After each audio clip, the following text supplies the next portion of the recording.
शिवे नमः शिवाय।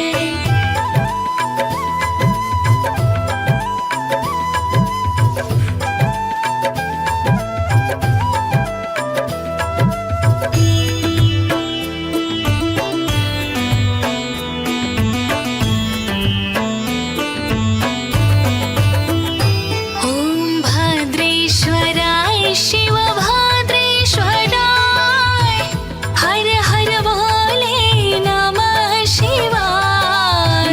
भद्रेश्वराय शिव भद्रेश्वराय हर हर बोले नमः शिवाय। ॐ नमः शिवाय।